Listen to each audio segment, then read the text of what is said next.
Hello, আসসালামু আলাইকুম viewer, সবাইকে স্বাগত অর্পণ অনলাইন স্কুলে। তো আজকে আমাদের টপিক হচ্ছে ক্লাস 7 এর আমাদের কাবুলিওয়ালা যে গল্পটি বাংলা ফার্স্ট পেপারে সেটা। তো কাবুলিওয়ালা গল্পটি আমাদের বেসিক্যালি তোমরা ছোটবেলায় অনেকে জেনেছো। এটা লিখেছেন রবীন্দ্রনাথ ঠাকুর। তো আজকে আমরা সেই বিষয়ে লাইন টু লাইন বোঝাবার চেষ্টা করব। তো ভিডিওটি তোমরা পুরোপুরি দেখো, যাতে তোমাদের কোনো লাইন বুঝতে অসুবিধা হলে সেটা তোমরা আমাকে কমেন্ট বক্সে জানাতে পারো। তো চলো আমরা আমাদের কবিতাতে চলে যাই। তো আমি আগেই বলেছি যে আমাদের কাবুলিওয়ালা গল্পটি লিখেছেন রবীন্দ্রনাথ ঠাকুর। এটা আমাদের কাবুলিওয়ালা গল্প, আমি লাইন বাই লাইন বোঝাবার চেষ্টা করব। তো দেখো, প্রথমে আমাদের বলেছে যে আমার 5 বছর বয়সের ছোট মেয়ে, আমাদের বলছে যে কত বছর বয়সের এটা আমাদের একটু মনে রাখতে হবে। এখানে কিন্তু বলেছে 5 বছর, তার মানে আমাদের মনে রাখতে হবে 5 বছর বয়সের ছোট মেয়ে মিনি এক দণ্ড কথা না কহিয়ে থাকতে পারি না। মানে লেখকের মেয়ে, তার নাম মিনি। সে মানে এখানে ছোট মেয়ে যে কথা বলা হচ্ছে সে হলো মিনি। সে একটু কথা না বলে থাকতে পারে, সে খুব চঞ্চল। সকালবেলায় আমার নোবেলের সপ্তদশ পরিচ্ছেদে হাত দিয়েছে, এমন সময় মিনি আসিয়া আরম্ভ করিয়া দিল, বাবা রামদয়াল দারোয়ান কাকাকে কৌয়া বলছিল। আর একটা জিনিস আমাদের খেয়াল রাখতে হবে, সেটা হচ্ছে সপ্তদশ পরিচ্ছেদ। আর পরিচ্ছেদ মানে কি? আমাদের পরিচ্ছেদ মানে হচ্ছে অধ্যায়, এক একটা চ্যাপ্টার। আর সপ্তদশ মানে তো তোমরা জানোই। তো মিনি আসিয়াই আরম্ভ করিয়া দিল, বাবা রামদয়াল দারোয়ান কাকা, অর্থাৎ তাদের দারোয়ানের নাম ছিল রামদয়াল। এটা একটু মনে রাখতে হবে। তো সে কিছু জানে না মানে জিজ্ঞেস করছে কৌয়া কেন বললো। তারপরে বলছে সে আমার লিখিবার টেবিলের পাশে আমার পায়ের কাছে বসিয়া নিজের দু হাঁটু এবং হাত লইয়া অতি দ্রুত উচ্চারণে আগডুম বাগডুম খেলিতে আরম্ভ করিয়া দিল। আগডুম বাগডুম মানে সে মানে চঞ্চল, তো তো এক জায়গায় স্থির হয়ে থাকতে পারে না। তো এখানে বলছে যে সে আমার লিখিবার টেবিল, মানে এখানে মিনির বাবা টেবিলের পাশে বসে পায়ের কাছে নিজের দুই হাঁটু এবং হাত লইয়া বসিয়া সে আগডুম বাগডুম খেলতে লাগলো। তো দেখো, আমার ঘর পথের ধারে, তার ঘর কোথায়? পথের ধারে। হঠাৎ মিনি আগডুম বাগডুম খেলা রাখিয়া জানালার ধারে ছুটিয়া গেল এবং চিৎকার করিয়া ডাকিতে লাগলো, কাবুলিওয়ালা, ও কাবুলিওয়ালা। মানে সে খেলছিল, তো ওখানে পথের ধারে হওয়ার কারণে সে পথে যাতায়াতরত একজন কাবুলিওয়ালাকে দেখতে পেল। তাকে দেখে সে ছুটে গেল তার খেলা বাদ দিয়ে, যে কে, চলো। সে কাবুলিওয়ালাকে ডাকতে গেল।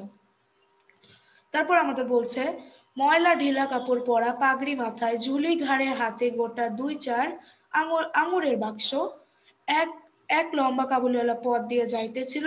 তাহাকে দেখিয়া আমার কন্যারত্নে কিরূপ ভাবোদয় হইল বলা শক্ত। তাহাকে ঊর্ধ্বশ্বাসে ডাকাডাকি আরম্ভ করিয়া দিল। তো দেখো, কন্যারত্ন কি আমাদের এখানে? কন্যারত্ন মানে কন্যাকে রত্নের সাথে আদর করে তুলনা করেছে। আর এই যে এতটুক তোমরা যেটা দেখলা, এই যে ময়লা ঢিলা ঢালা কাপড়ের সব কিছু, এটা হচ্ছে কাবুলিওয়ালার ডেফিনেশন, মানে কাবুলিওয়ালাটা দেখতে কেমন ছিল সেটা। চলো আমরা পরের লাইনে আসি।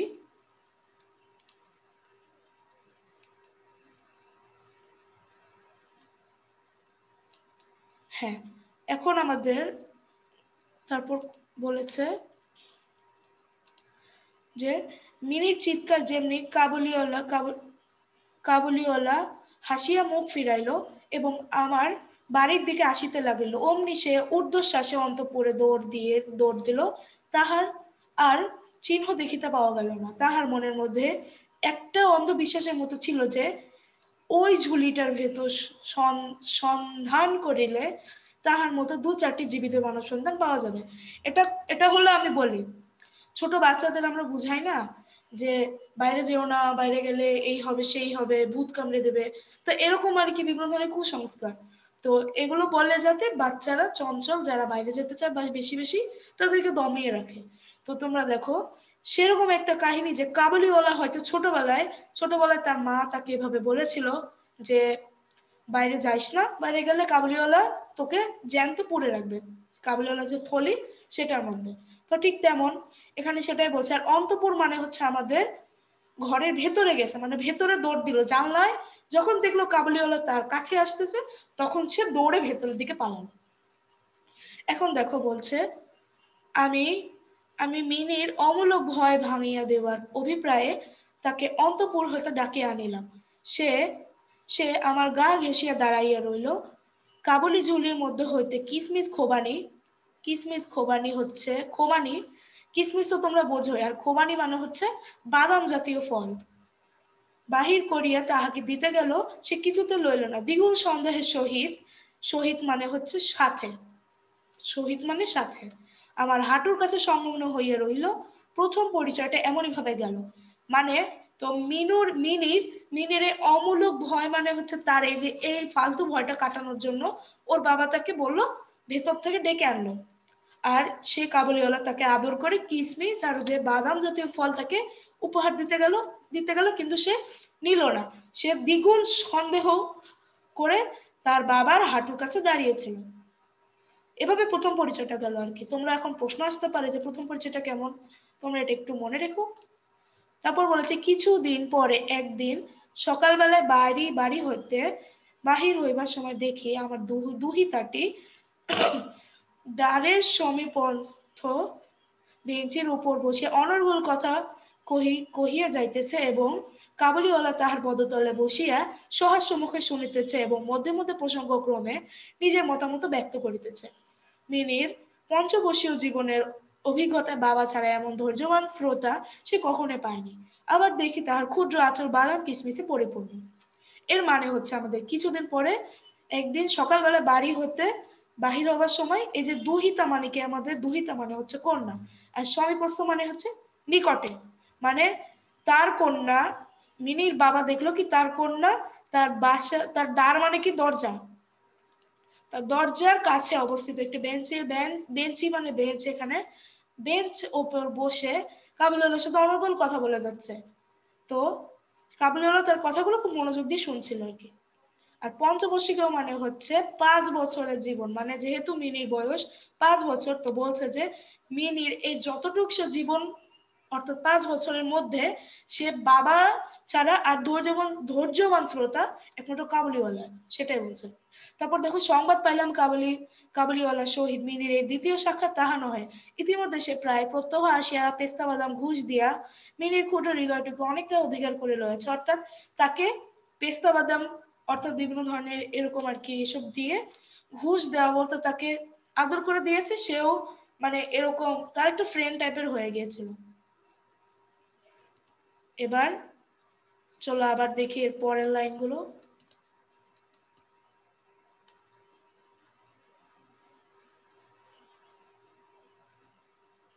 হ্যাঁ, তারপরে দেখো এখানে মিথ্যাপূর্বক না, এটা না,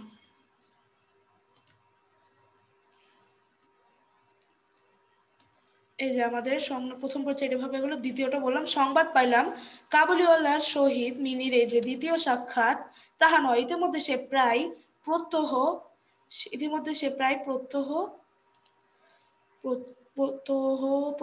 আসিয়া পেস্তা বাদাম ঘুষ দিয়া মিনির ক্ষুদ্র হৃদয়টুকু অধিকার করে লইয়াছে, এটা বললাম। দেখিলাম এই দুটি বন্ধুর মধ্যে গুটি কতক বাধা কথা ও ঠাট্টা প্রচলিত ছিল। তো ঠাট্টা কি কি প্রচলিত ছিল চলো দেখি।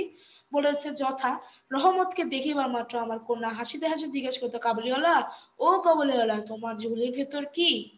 তখন রহমত একটা অনাবশ্যক চন্দ্রবিন্দু, একটু মনে রেখো রহমতটাকে কাবুলিওয়ালা, হ্যাঁ রহমতটা হচ্ছে কাবুলিওয়ালা, তো অনাবশ্যক চন্দ্রবিন্দু যোগ করে বলতো হাতি, এটা একটু মনে রেখো।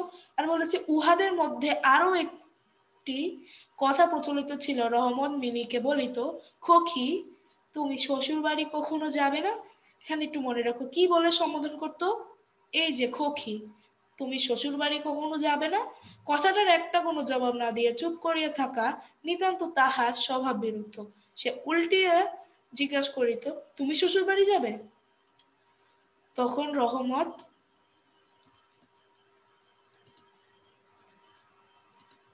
রহমত কি করতো, উল্টে জিজ্ঞেস করতো। তখন রহমত কাল্পনিক শ্বশুরের প্রতি প্রকাণ্ড মুষ্টি আস্ফালন করিয়া বলিত, আমি শ্বশুরকে মারবে। শুনিয়া মিনি শ্বশুর নামক কোনো এক অপরিচিত জীবের দুরবস্থা কল্পনা করিয়া অত্যন্ত হাসিত। মিনির মা অত্যন্ত শঙ্কিত স্বভাবের লোক।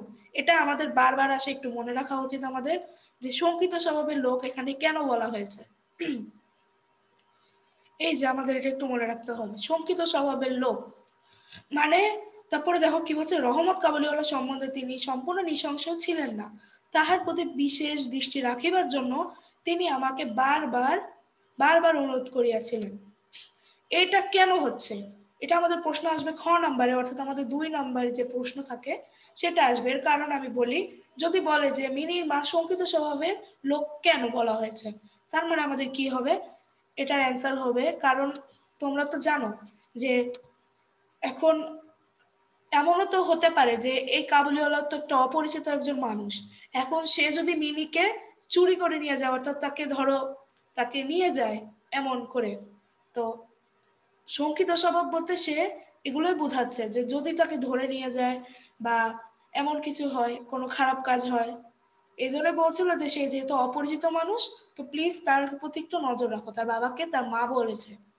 তো একদিন সকালে আমার ছোট ঘরে বসিয়া প্রুফশিট সংশোধন করিতেছি, এমন সময় রাস্তায় ভারী একটা গোল শোনা গেল। গোল মানে কি, গোল মানে এখানে হচ্ছে একটা গ্যাঞ্জাম, একটা ঝামেলা শুনতে পেল তার বাবা। এখন বলছে দেখো, চাহিয়া দেখি আমাদের রহমতকে 2 পাহারাওয়ালা বাঁধিয়া লইয়া আসিতেছে। তাহার পশ্চাতে কৌতূহলে ছেলের দল চলেছে। আমি দ্বারের বাহিরে গিয়া পাহারাওয়ালাকে দাঁড় করাইলাম, জিজ্ঞেস করিলাম ব্যাপারটা কি। মানে কি হলো, পরবর্তীতে আমার রহমতকে এই রহমত কাবুলিওয়ালাকে 2 পাহারাওয়ালা তখন বেঁধে নিয়ে যাচ্ছে। এখন পরে সে তার পিছনে আবার ধরো কোনো জায়গায় কোনো গ্যাঞ্জাম হলে সে সময় পিছে তো অনেক মানুষ যায় না, তো বলছে যে একজন কৌতূহলী ছেলের দল যাচ্ছে, যে কি হয়েছে কি হয়েছে, মানুষ তো জিজ্ঞাসা করে। তো সেরকম, তো আমি দ্বারের বাহিরে গিয়ে পাহারাওয়ালাকে দাঁড় করাইলাম, জিজ্ঞাসা করলাম ব্যাপারটা কি। তো দ্বার মানে আগে বলেছি দরজা, তো দরজার বাইরে গিয়ে একটা পাহারাওয়ালাকে তার বাবা জিজ্ঞেস করলো যে কি ব্যাপারটা কি। তখন বলছে দেখো, কিয়দংশ তাহার কাছে কিয়দংশ রহমতের কাছে শুনিয়া জানিলাম যে আমাদের প্রতিবেশী একজন লোক রামপুরি চাদরের জন্য রহমতের কাছে কিঞ্চিত ধারগ্রস্ত ছিল। এটা দেখো, এটা কিয়দংশ মানে হচ্ছে আমাদের এখানে অল্প সংখ্যক, মানে কিছু সংখ্যক তার কাছে, কিছু সংখ্যক রহমতের কাছে, অর্থাৎ কিছু সংখ্যক পাহারাওয়ালার কাছে শুনলো আর কিছু অংশ শুনলো রহমতের কাছে। শুনিয়ে জানলেন যে আমাদের প্রতিবেশী একজন লোক রামপুরি চাদরের জন্য রহমতের কাছে কিঞ্চিত ধারিত, কিঞ্চিত মানে অল্প, ধারিত মানে ঋণগ্রস্ত। এখন এটা একটু মনে রাখো, এটা হলো রামপুরি চাদর। তো মিথ্যাপূর্বক সেই দেনা সে অস্বীকার করে এবং তাহাই লইয়া বচ্ছা মানে কি, ঝগড়া ঝামেলা করিতে করিতে তাহাকে এক ছুরি বসে দিল। মানে কি করলো, ও তাদের একটা প্রতিবেশী ছিল, সে এই কাবুলিওয়ালার কাছে রামপুরি চাদরের জন্য একটু ধারিত ছিল, মানে টাকা পেত আর কি। তো তখন কি করে, সেই লোকটা, সে প্রতিবেশীটা অস্বীকার করে যে না, তুমি আমার কাছে কোনো টাকা পাও না। তখন সে কি করে, সে রাগ হয়ে যায়, এই নিয়ে ঝামেলা করতে করতে রহমত বা কাবুলিওয়ালা কি করে, একটা ছুরি বসায় দেয় তার গায়ে। তখন বলছে দেখো, রহমত সেই মিথ্যাবাদের উদ্দেশ্যে নানারূপ অশ্রাব্য মানে হচ্ছে শ্রুতি মধুর না, অর্থাৎ বাজে গালি গালি দিতেছে। এমন সময়, অর্থাৎ এখানে অশ্রাব্য গালি মানে বাজে গালি। এমন সময় কাবুলিওয়ালা করিয়া ডাকিতে ডাকিতে মিনি ঘর থেকে বাইরে হয়ে আসছিল। মানে এমন সময় আবার কি করলো, মিনি কাবুলিওয়ালা ডাকতে ডাকতে বাইরে চলে আসলো।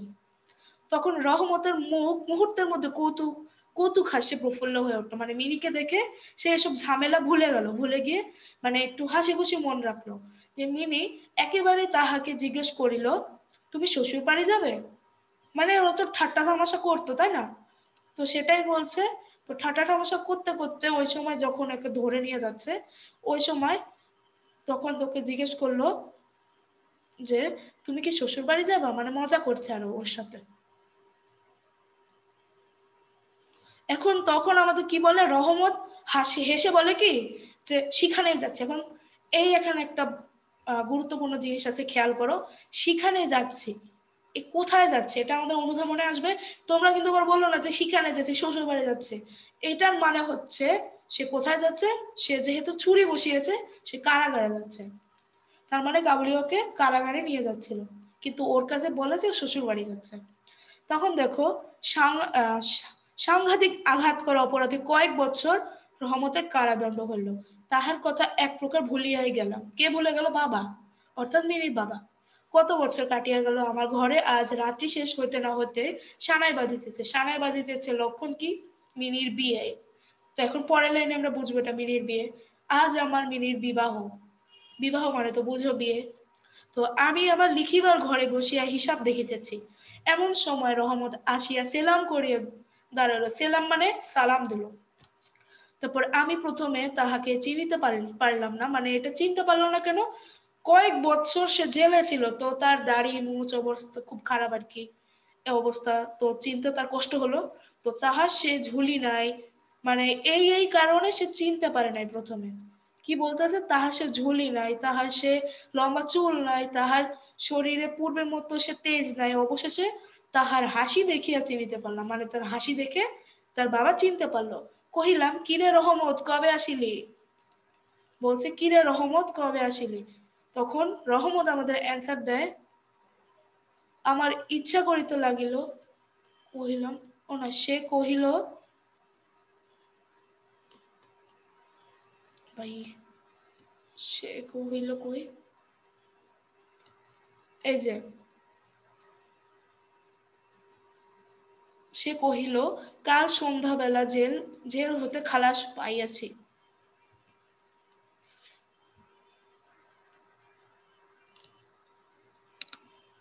এই যে কাল সন্ধ্যাবেলা জেল হতে খালাস পাইয়াছি। আমার ইচ্ছা করিতে লাগিল, আজিকার এই শুভ দিনে এই লোকটা এখান হইতে গেলেই ভালো হয়। আমি তাহাকে কহিলাম, আজ আমাদের বাড়িতে একটা কাজ আছে, আমি কিছু ব্যস্ত আছি, তুমি আজ যাও। কিছু মানে একটু ব্যস্ত আছে, তুমি একটু যাও, আমার বাসায় একটু কাজ আছে। কথাটা শুনিয়া সে তৎক্ষণাৎ চলে যেতে উদ্যত হলো। উদ্যত মানে সে চলে যেতে, সে প্রকাশ করে যাচ্ছে আমি চলে যাচ্ছি। তো অবশেষে দরজার কাছে গিয়া একটু ইতস্তত করিয়া কহিল, খকিকে একবার দেখিতে পাইব না? মানে মিনিকে সে দেখার জন্য আসলো। তো আমি কহিলাম বলতে তার বাবা বলছে যে আজ বাড়িতে কাজ আছে, আজ আর কাহারও সহিত দেখা হইতে পারিবে না। সে যেন কিছু ক্ষুণ্ণ হলো, সে একটু কষ্ট পেল আর কি। ও তো স্তব্ধভাবে দাঁড়িয়ে একবার স্থির দৃষ্টিতে আমার মুখের দিকে চাহিল। তারপরে বাবু সেলাম বলে দ্বারের বাহির হইয়া গেল, অর্থাৎ দরজার বাইরে বের হয়ে গেল সালাম দিয়ে। আমার মনে কেমন একটু ব্যথা বোধ হলো। মনে করেছে তাহাকে ফিরিয়ে ডাকে, বা এমন সময় দেখি সে আপনি আপনি ফিরিয়া আসিতেছে। তারপর বলে, কাছে আসিয়া কহিল, এই আঙুর এবং কিঞ্চিত কিসমিস কিসমিস বাদাম খোকির জন্য আনিয়াছিলাম, একটু দিয়ে দাও। এই যে, একটু মনে রেখো কি কি আনছিল এটা। তো আমি সেইগুলো লইয়া দাম দিতে উদ্যত হলে সে হঠাৎ আমার হাত চাপিয়া ধরে কহিল, আপনার বহুত দয়া আমার চিরকাল স্মরণ থাকিবে, আমাকে পয়সা দিবেন না বাবু? বাবু, তোমার যেমন একটা লড়কি আছে, লড়কি মানে তো আমরা বুঝি হিন্দি ভাষা আমরা লড়কি বলি, তো লড়কি মানে কি?